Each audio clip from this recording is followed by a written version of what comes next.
Klay Thompson, one pair of the best backcourt in the NBA, recently went down with an injury in Game 2 of the NBA Finals against the Toronto Raptors. Before we start, make sure to subscribe so that you can keep up to date with any future videos I plan to post. Equally, comment down below what other players you'd like us to cover in the future. Klay is a potentially big loss for the Golden State Warriors due to his wide variety of skills. Klay usually takes the toughest defensive assignment whilst contributing 19.5 and 19.56 points per game in the 2018 and 2019 playoffs respectively. This paired with his consistent high 3-point percentage makes him an extremely efficient basketball player.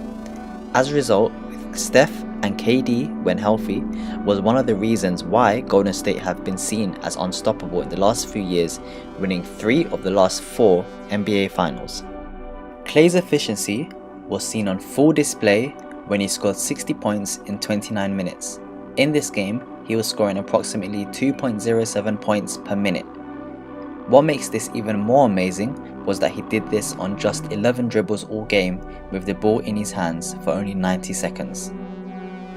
This compared to other prolific guards such as Kobe Bryant, who in his 60-point farewell game took 21 3-pointers, only scoring 6 of them, giving him a 3-point percentage of 28.6%. This playstyle makes Klay arguably the best spot-up shooter in the NBA, who on his day is the most efficient player, with NBA titles and 3-point contest wins to solidify his legacy.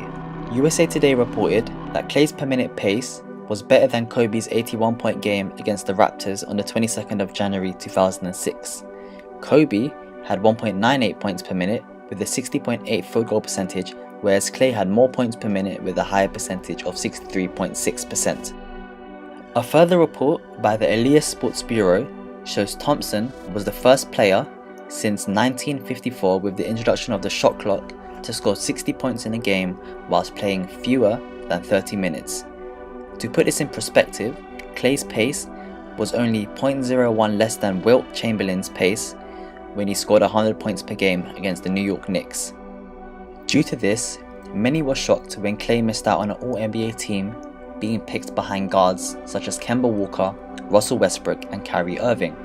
This vote cost him potentially $30 million, now only eligible for a contract of $192 million versus $223. In Game 2 of the NBA Finals, Klay Thompson fell awkwardly on a 3-point shot attempt as he tried to make contact with a Toronto Raptors defender. This appears to have caused some sort of tweak in his hamstring muscles, which then got aggravated further when trying to run. This resulted in Klay Thompson pulling out of the game in the 4th quarter. The hamstring injury is common in all sports, with players in the English Premier League this year, such as Kevin De Bruyne for Manchester City and Jesse Lingard for Manchester United, missing huge chunks of the season. The hamstring muscles are behind the thigh on the posterior back part of the leg. The hamstring is made up of 3 muscles: the semitendinosus, the semimembranosus, and the bicep femoris muscle. The bicep femoris muscle splits prior to its attachments into 2 muscle bellies, hence the name. The hamstring muscles get torn as a result of excessive strain, stretching the muscles beyond their limit. This is seen when Klay Thompson was running, causing tightness in his hamstrings.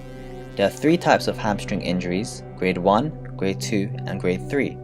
Grade 1 involves a mild muscle pull or strain, grade 2 involves a partial muscle tear, whereas grade 3 involves a complete muscle tear. De Bruyne, when he got injured, was out for around 3 weeks. However, there is some optimism for Golden State fans, as in spite of sitting Game 3 against Toronto, Klay is listed as game to game, so there is still a chance that the injury is playable.